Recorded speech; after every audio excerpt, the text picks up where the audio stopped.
Garry's Mod horror. What are some things that come to mind when you hear that sentence? Is it a group of YouTubers screaming at a scary image? I found, like, jail cells, guys. I swear! Xbox? FNAF? Or is it a poison headcrab zombie popping out of nowhere with that fast headcrab zombie scream? Oh, let me see if I go forward. Oh my god, this looks horrifying. Wow! What the hell? You're back! Whatever it is, it's definitely not something that would actually terrify you. With that in mind, you'd probably think there's absolutely no chance that a good horror map on Garry's Mod could exist, right? Well, that's what this video is about. I have 3 horror maps lined up, and I'll be talking about their strengths, shortcomings, and giving a brief summary of the maps as a whole. So without further ado, let's just do... Wait, hold on. I forgot something. Apparently I'm required to tell you that if you like what you see, hit the like button and subscribe for more videos. So yeah,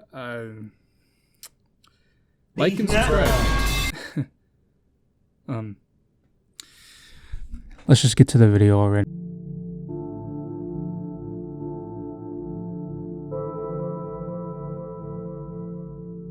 Our first map is called Awakening of Apophis, the second part of a 3-map series created by Gragas Global Elite.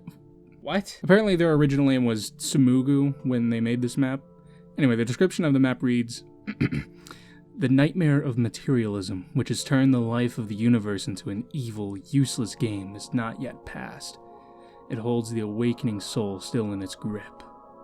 Pretty cryptic, but it gets the job done of hooking the player's interest. Just a heads up, I recorded all 3 maps in the same day, and I accidentally left out the game audio. Since sound is kind of important for a horror map, I had to re-record parts of it with the audio, which I will be using alongside of the footage of my first playthrough.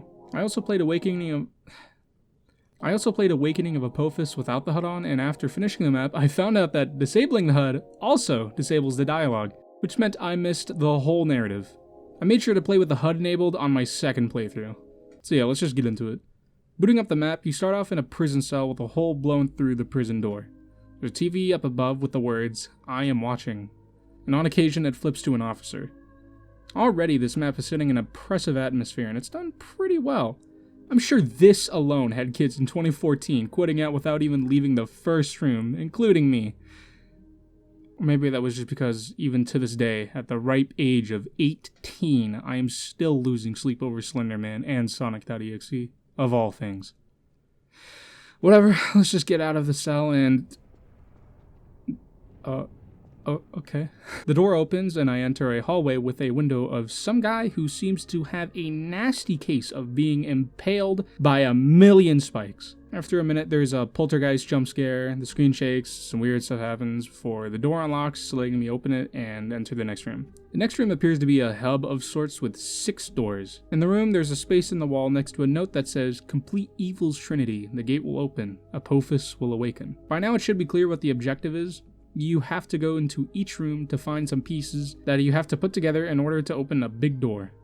Nothing groundbreaking, a lot of maps have done this before, but let's just keep going. Entering the first room, I enter a black room with a bunch of TVs that are all playing a camera feed, one of which being the cell you start in. After a few moments, it switches to the guard from the TV before, but red. Also with some really, really creepy breathing. I guess this is supposed to be the demon that lives here. Anyway, after standing around for a bit, a key falls from the ceiling behind me, and I'm brought back to the main room. There's a door with a clear lock on it, but I decided to enter the next room and...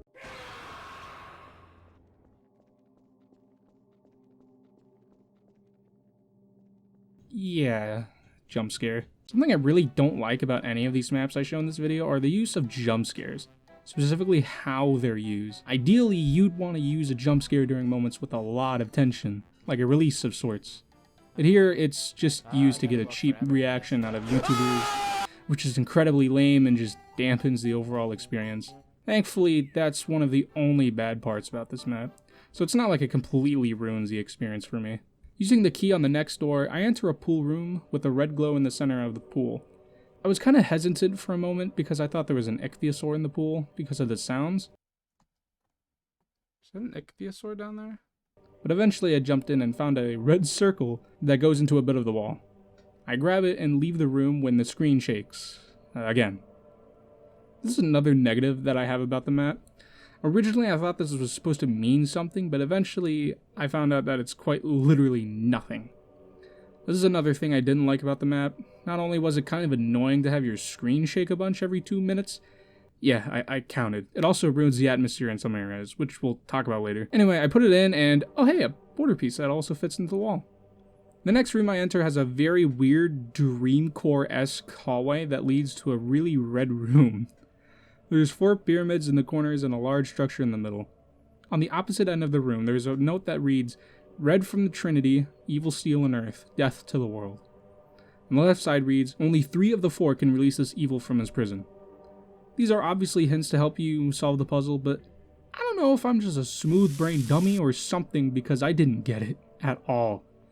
I ended up just brute forcing the puzzle and I eventually figured it out. To be fair, the first hint is pretty misleading as the solution doesn't even use red, even though it seems like it does. Once the puzzle is solved, I make my way back to the hub and find that the spikes that blocked one of the doors are now gone, letting me enter. I enter the door and find myself in an apartment of sorts, which is clearly run down. Walking through, there's some pretty spooky stuff, a couple doors, and then I'm suddenly on a road and... Yeesh, what is this, the UK? After miraculously surviving a car crash, we're in an operation room of sorts, with a guy on an operating table, and the same guard from earlier, but black. Walk through the door and get yet another jump scare. I am getting sick of these. Going through the next door, there is a crematory with someone inside not having a great time. But hey, here's the last piece and... Cool. Falling through the hole, I get teleported back to the hub area. Fitting the last piece, the door opens. Spooky officer stands there for a bit and then disappears. And now we get to what I think is the best part about the map. The maze.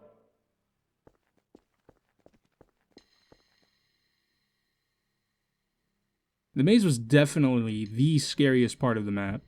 When the door opens, the ambience is cut off and the game becomes completely silent, with the only audible thing being your footsteps. And when you enter a maze, a new ambient track starts playing, which I'll let you hear for yourself.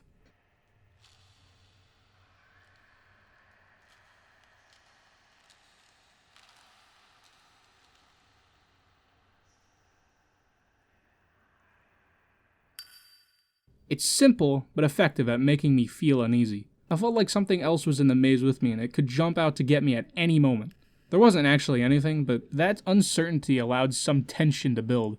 It allows you to get uncomfortable, anticipating something that you don't know if or when it'll happen. Unfortunately, the screen shake I was talking about totally ruins the atmosphere for me. It would have been way better if this was disabled at least during this section, because seriously, it breaks the tension for me.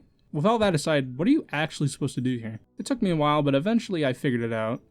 You need to turn on a generator to turn on a control panel, which will unlock a door. Doing this opens the door and allows me to progress to the last hub of the map. Ascending up the staircase, I'm met with 4 doors, 2 on my left and right, and a door across from me. In this section, you're supposed to find 4 red tablets to open the final door.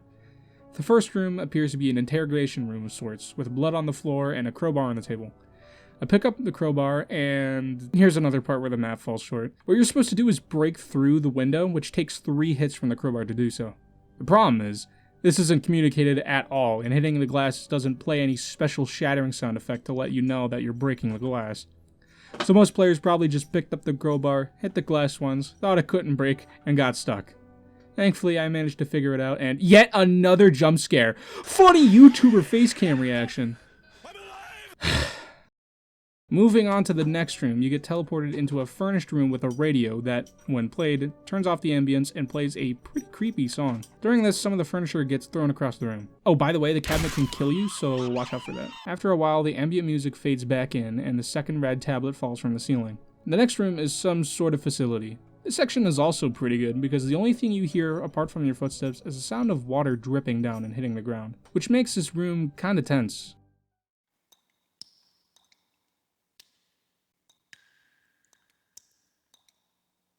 After walking around for a bit, I was able to find a path that led to the third tablet. Now for the last room, I'm put outside a church. Entering the church, it's kinda spooky. There's a coffin here which doesn't do anything, and after looking around I was able to spot the last tablet and... Yeah, okay. After grabbing the last tablet, the final door is unlocked and I can go through. Now I'm in what I can only assume to be hell, and it sure is hell because there's another cheap YouTuber reaction jump scare. Moving on, the door opens and now I'm in a weird park? I don't know what this is supposed to be. I was a bit confused on my first playthrough since I had the dialogue disabled, but on my second playthrough, I enabled it and now I actually know what's going on here. The darkness eats away all light. Your world is on the edge of collapsing. Your soul is being tortured. Soon, nothing will be left. Allow me to demonstrate. Enter the city of the doomed.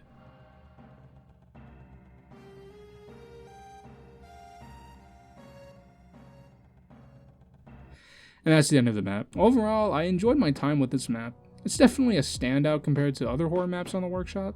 I definitely recommend checking this out for yourself.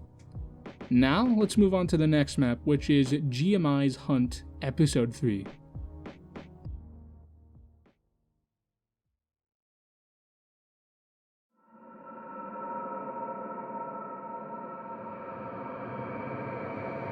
GMI's Hunt Episode 3 is part of a series called GMI's Hunt.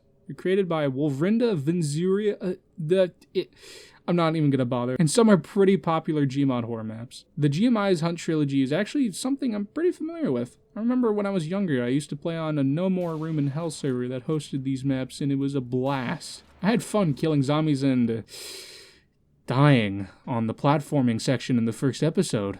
Aside from that, I don't think I've played the third episode until now, so this is pretty much gonna be a fresh playthrough. So let's boot it up and... oh god, I forgot to install Counter-Strike Source. Hold on for just a minute. That's better. Alright, now let's get into it. So you start off in a room that's been completely destroyed by an explosion. Without context, it's kinda random, but maybe I'll review the first and second map in another video. Maybe. Anyway, something I noticed that I thought was really cool was the use of color correction. You see, when you start the map, everything looks normal, but as you approach the hole in the wall, you can notice that the colors start to become desaturated, or turn black and white. Jumping onto a catwalk, I'm a bit confused as to where I'm supposed to go, but apparently I weigh about 500 pounds and the catwalk breaks from under me. It's not really clear where you're supposed to go, but eventually I found a grate under the catwalk, and walking on it causes it to break immediately under my feet, and I fall in the hole. I enter a hallway that ends with a stun stick and a blocked-off door. Behind the door, you can hear someone screaming for help. With a sense of urgency, I picked up the stun stick and quickly began wishing that I had a crowbar because, god, this stun stick sucks. Well, it does do a bit more damage than the crowbar. Hi, this is, editing me. So I found out that, the crowbar and the stun stick do the same amount of damage. It's just that the stun stick swings slower. So, hey, even better. It's an objective downgrade. Yeah. Anyway. It swings so slowly to the point where the extra damage is completely negated and then some.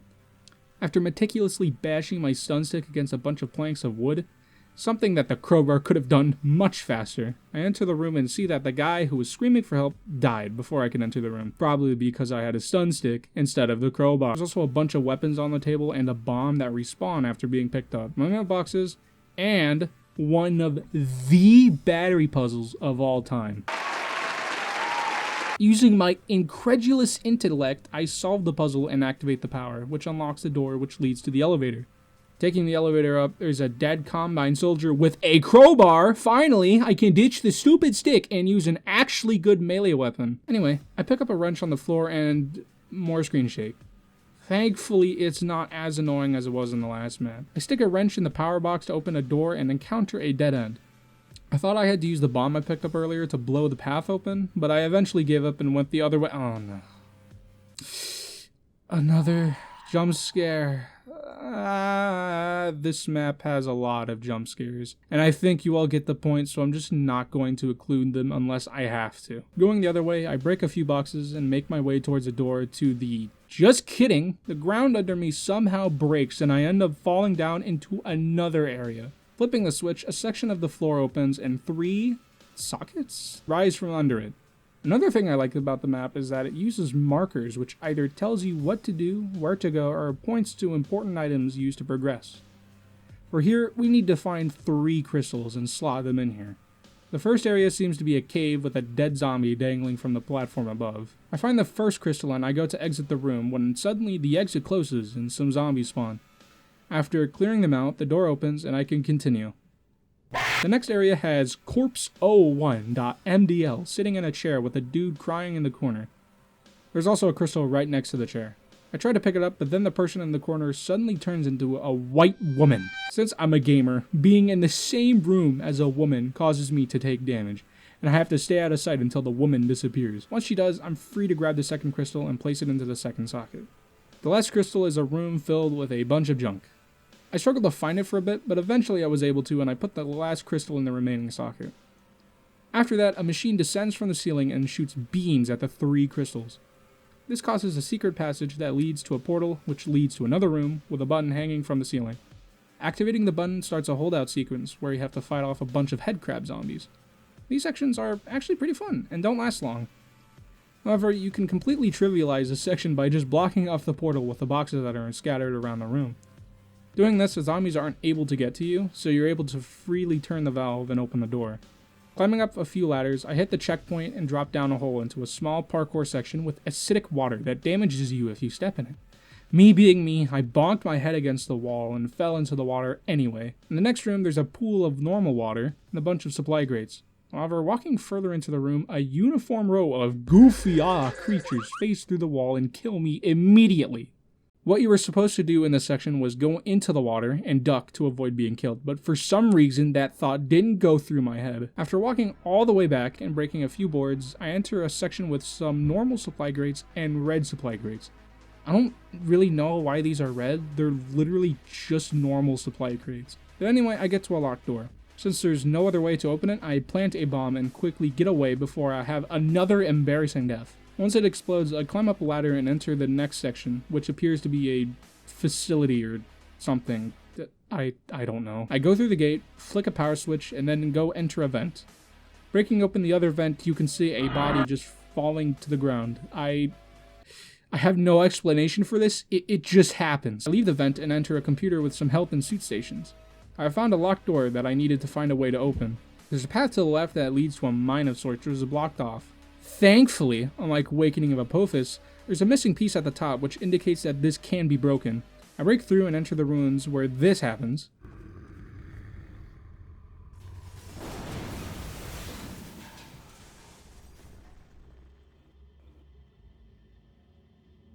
There's a locked door which can be opened by finding a key, except where's the key? This is a section where I got totally lost. I spent a good few minutes walking around, hitting boxes, and looking in every corner possible. Eventually, I made my way back to the computer room and pause. You see that? That's the key to the locked door in the mines. I thought that the indicator was bugged and didn't disappear when I initially entered the room, but it was actually pointing to the key on the floor. Somehow, I missed this, and had this whole thing take even longer. Eventually, I gave up and looked up someone's playthrough and found out where the key was. Are you fucking kidding me? No way. No actual way. What? I'm upset. I'm very upset by that. Once I found out where it was, I picked up the key and unlocked the door, finally able to play through the rest of the map. I make my way to a power room, flick the switch, and watch a cutscene.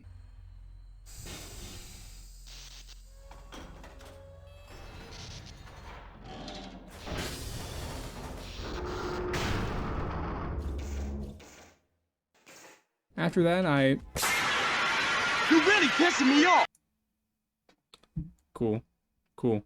Moving on, I backtrack all the way to the open door and enter a new area where I have to find a way to deactivate a combine fence. Taking a left, I enter a room that I actually think is really cool. The green mists below, the pipes that snake up into the ceiling, it all comes together to make a pretty memorable room. Climbing up the ladder, there's a control room with 2 slots for crystals. This is another part where I got confused, but apparently I had 2 crystals already on me. I don't remember picking these up, but whatever. Doing this makes a control panel accessible and I'm able to use it. However, instead of unlocking the gate, it actually causes some platforms to rise out of the water, leading to a button that actually shuts down the fence. After doing some epic parkour, Jump on this, go over. and pressing the button, I backtrack to the fence and make my way to a door. Pressing a button, it opens and reveals a lab of sorts, with a crystal being used to power it. I grab the crystal and make my way back to the main room, and make my way down the only path that I didn't go down, which leads to an elevator. The elevator brings me to an open area with a bunch of places that you have to place the crystal into to charge these rings that are in the ground. Charging the first ring and then beginning to charge the second ring causes a holdout section to start, and this one won't end until all the rings are charged. However, for some insane reason, there's parts of the map where a spooky image appears, blocking you and doing damage. It's incredibly annoying, and I really wish the map maker didn't include these. In contrast, a cool part of the map is that there's a crate on top of a flat car carriage, and breaking it open reveals a turret that you can use to kill the zombies. There's also a bunch of turrets lying around the map, and a ceiling turret that shoots zombies if they get too close. This section is really fun, aside from the fucking JPEG. After charging all of the rings, the horde of zombies stops, and the door opens behind me. Going through, some intense music plays, and you're able to hear banging on the door in front of you. It's like something is going to break in. However, just as it sounds like something's able to break through, the screen fades to black and the credits roll. To be continued, episode 4 final coming soon. Unfortunately, the creator never made a 4th episode, so this is pretty much the end of GMI's Hunt series. Overall, I don't think this map was very scary. I'd say it's kind of like Resident Evil 4, as in it's mostly action with some horror elements peppered throughout the experience. It was still really fun. The use of color correction and unique environments were definitely some highlights of the map, as well as the indicators that helped you along the way. However, my biggest gripes about this map are the amount of cheap jump scares that were layered throughout the map, and the cheap death, and the annoying ghosts at the final fight. In summary, cool map. I definitely would recommend it. Now with GMI's Hunt out of the way, let's move on to our last map, Lazarus.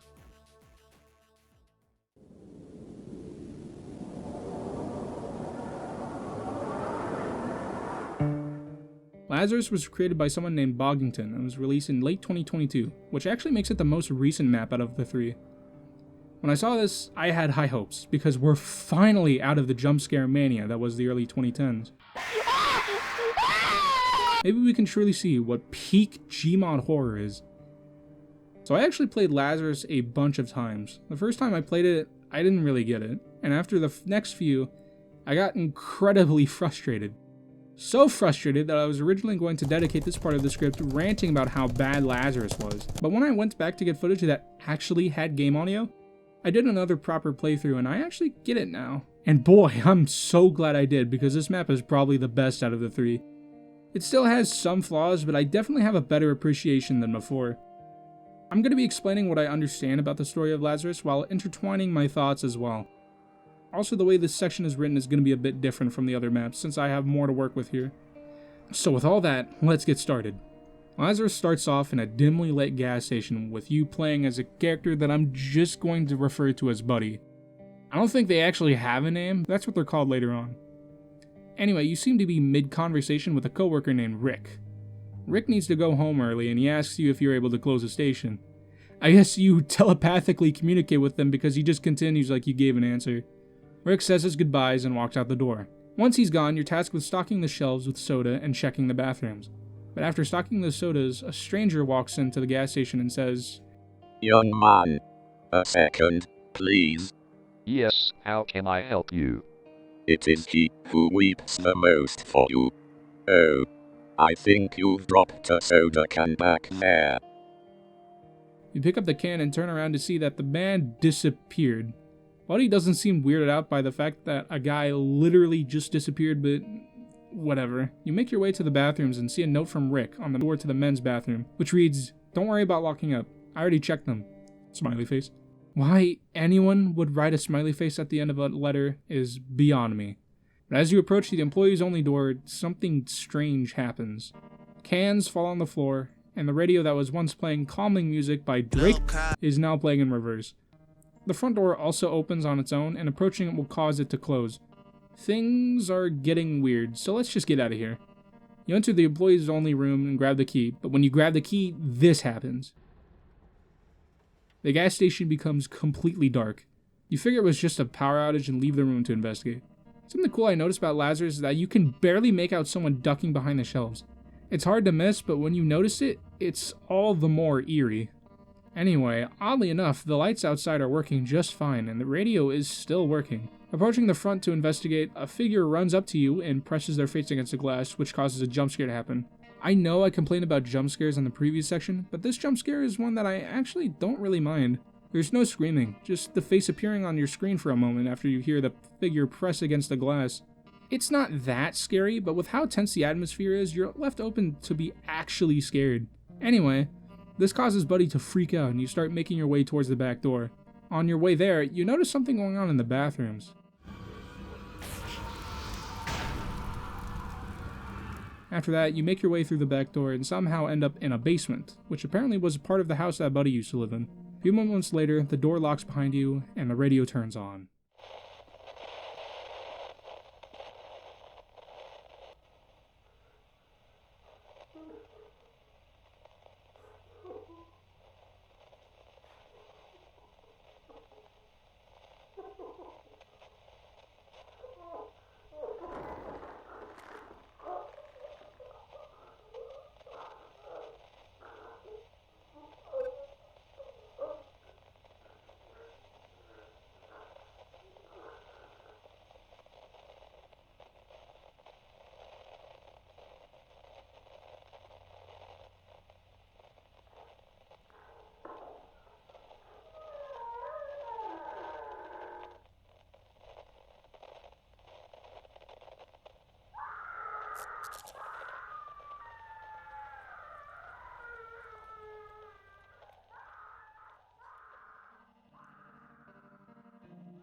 Stock scream aside, this is undoubtedly unsettling.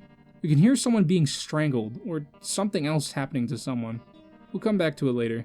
After the radio finishes with being creepy, the lights go out and you soon notice red and blue lights flashing. What the fuck is flashing? After the radio finishes with being creepy, the lights go out and soon you notice some red and blue lights flashing from around the corner. During the corner, you can see two miniature police cars parked outside of a model house with sirens wailing in the background. After a while, you're suddenly in Buddy's room, which is being lit by just this computer. Leaving the room, you find Buddy's mother crying in the kitchen. Approaching her, she disappears, and soon you hear someone knocking on the door. Then a bunch of cups and mugs get flung across the room. I don't know why or what the point of this is. After that, you hear a voice, which belongs to Buddy's great-great-great-grandfather. I'm still here. I need your help. There's a reason I did it, crippled by her debt, her depression. I thought I could get away. They're keeping me here. You need to free me. There is a ritual to unbind me. Look for the black tome.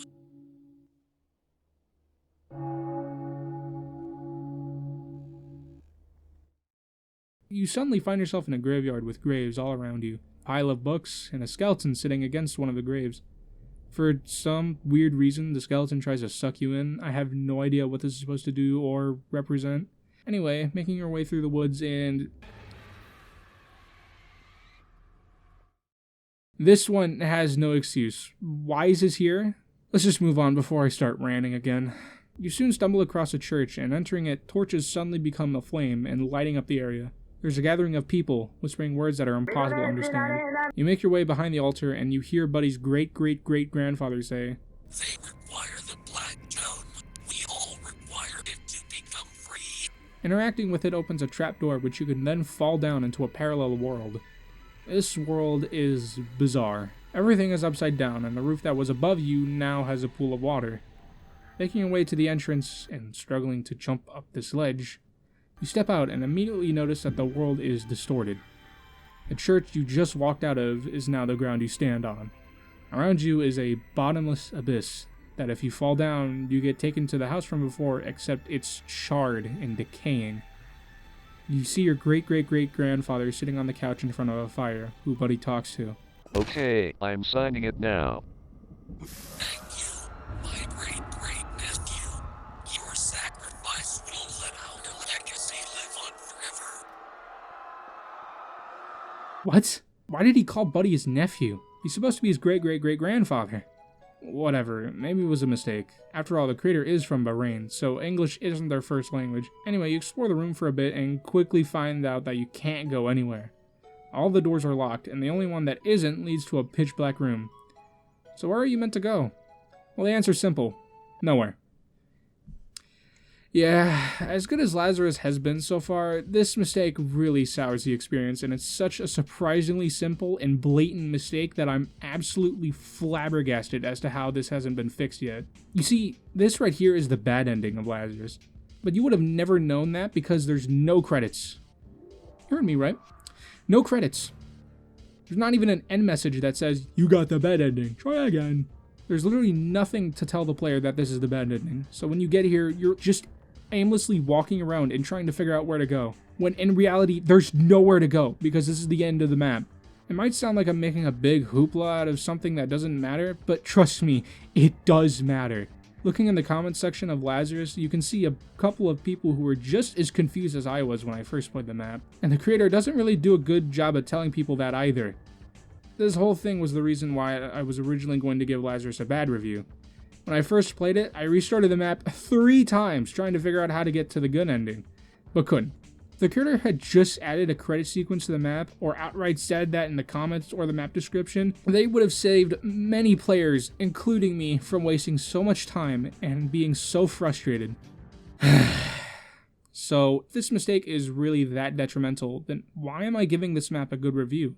Well, I think what happened was that I was kind of burnt out from playing the horror maps. As I mentioned before, I initially recorded myself playing all 3 maps in the same day, so by the 3rd map, I was kind of in a rush just to get it done so I can make the script for this video. Because of this, I never took the time to let myself become immersed and take in the inner details of the map. So anyway, how do you get to the good ending? Rewinding back to the upside down church section, if you were paying attention, then you might have noticed a small opening that you could fall through. Going through, you'll find yourself back in the church again, but on its side. Looking around, you'll quickly find that the pews are positioned in a way that lets you walk up towards a doorway, but it requires a key to open it. Where's the key at? Right there. Yeah, the developers should have definitely changed the color of the key so that it doesn't blend in with the floor as much. But anyway, you pick it up and open the door. Going through the path, you'll find another hole that you need to fall down. Dropping down, you're brought back to Buddy's room. Buddy's great-great-great-grandfather tells you, Don't believe the illusions in this lair. I am your father. There will be a demon who says otherwise. Leaving the room, you'll quickly find that everything is normal, which seems almost heavenly compared to anything before. You see Buddy's mother in the kitchen and supposedly the demon, Buddy's great-great-great-grandfather mentioned. Buddy. I didn't expect to see you here. Wanna come watch TV with your pops? This here used to be my favorite show. You'd sit on my lap and watch it with me. You okay, son? You look a little pale. Dad, have you seen a black tome? I locked it away in my office. Promise me you won't go in there. Why? You told me to get it. Hey, that reminds me. I left something down in the basement for you. You make your way to the kitchen and Buddy talks to his mother. Mom, what are you doing? Just washing up the dishes. Honey, someone's gotta make our dinner. Didn't your father have something for you? Turning around, you see the door to the basement. Entering it and walking around the corner, you see Buddy's triple-great-grandfather again. Enough. Here is the key. Going to pick up the key, Buddy sees the excavator, remembering that it's what he wanted for his 6th birthday. Your triple-great-grandfather teleports to your side. Do not be distracted. Go to his office. You do as he says and pick up the key, turning around and leaving the basement. Take a right, you unlock the door and enter your father's office. Buddy sees the toys on the ground and remembers that he used to play in here. On the desk is the Black Tomb, the book needed to free Buddy's triple-great-grandfather. Approaching it, Buddy's father enters the office. Don't open that book, Buddy, please. Why not? Why are you acting like this? I just want a few more moments with my son. Suddenly, the room turns red and Buddy's father is shoved out of the room. Jesse! Jesse! Jesse!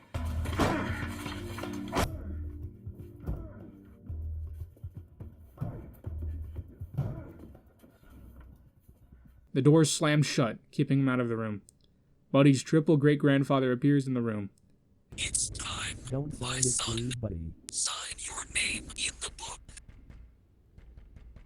You turn to the book, faced with two options. You can either sign the book, getting the bad ending, or you can refuse to sign it. No. I don't want to do this anymore. We've come too far to go back now. My great-great-great-grandson, you will sign. You can't tell me what to. Your soul gets weak. I will take it by force. Refusing to sign the book brings you to the world's worst platforming section. You're required to jump across the thin wooden boards to get across. But the problem is, you can't even see them. You can't guess your way to the end either, because each time you fall, you lose health. And if you die, the map breaks. So how are you supposed to do platforming when you can't even see the platforms? Well, by going into the options and cranking the gamma all the way up, you can actually see the platforms. The fact that you have to do this in order to have a fair shot at getting the good ending is just plain awful and not fun.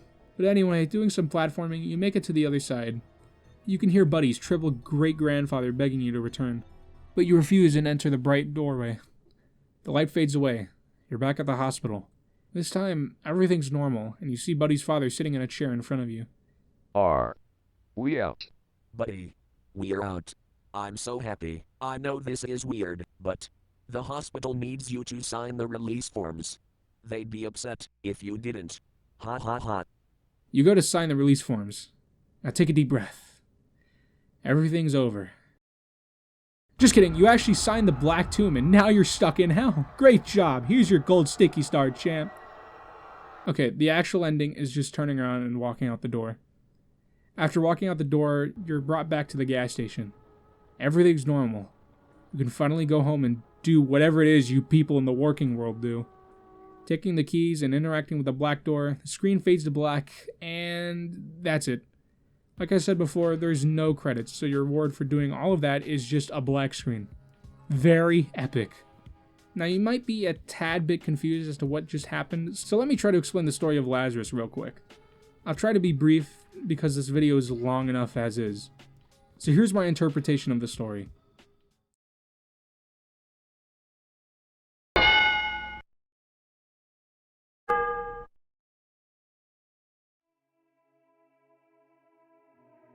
Buddy's great-great-great-grandfather gets his hands on the Black Tomb, which is a demonic book that can be used to summon the powers of hell. He uses it, but doing so binds him to hell and turns him into a demon. Fast forward, Buddy's family, his father and mother, are in debt. His mother is sad, and his father wants to get his family out of poverty.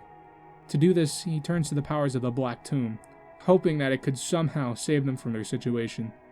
However, this causes Buddy's father to get possessed and falls unconscious, which is what we hear on the radio in the beginning of the map. His mother walks in, horrified by what she sees, and calls the police. This leaves her in a state of depression, and I presume she takes her own life. I'm really stretching with this one, but it's never said what happens to Buddy's mom, so I'm just filling in the blanks. Anyway, fast forward to present day, where Buddy is an adult and now working at a gas station. His peaceful life takes a turn when he encounters one of the many demons binded by the Black Tomb. The gas station becomes a site of demonic activity where Rick, Buddy's coworker, gets killed and Buddy tries to run away. His great-great-great-grandfather speaks to him and asks him to free him. To do this, Buddy needs to sign the book. His great-great-great-grandfather leads him to a church, which brings him to Purgatory. Buddy travels deeper into Purgatory to find his mother, father, and most importantly, the Black Tomb. Buddy's great-great-great-grandfather tries to manipulate Buddy into signing it, but he refuses and manages to escape. Buddy and his father are now seemingly free from Purgatory. But this turns out to be another trick, as his great-great-great-grandfather, who's pretending to be Buddy's father, tries to get him to sign the Black Tomb, which is disguised as release forms. Buddy refuses and ultimately escapes from Purgatory and is free from his great-great-great-grandfather, and is able to live on happily ever after. And that's the story. Or at least what I think it was. It probably doesn't make a whole lot of sense, but there isn't much to go off of, so I had to infer a lot of things in order to get a complete story. Yeah, it's pretty good. Now that that's out of the way, let's wrap things up. So what do I think about Lazarus? Well, let's get the most important part out of the way. This is kind of scary. not really to me, but I can see how someone could find this actually scary. The tense atmosphere after grabbing the keys in the beginning, the radio, the walk to the church, there's a few tense moments that put you on edge and can make you properly scared. Out of all three, I'd say Lazarus has to be the best horror map, even with its flaws. If you haven't played it before, I really do recommend checking it out. And there we have it, all three maps reviewed. I gotta say, doing this was pretty fun. I had a great time playing these maps and putting together this review. This video took me a while to make, so if you enjoyed it, make sure to leave a like and subscribe to the channel if you want to know when a future video drops. I'm not used to making these kind of videos, so make sure to leave a comment about what you liked or what I could do to improve. But anyways, that's pretty much it. I'll see you in whenever the next video is. See ya!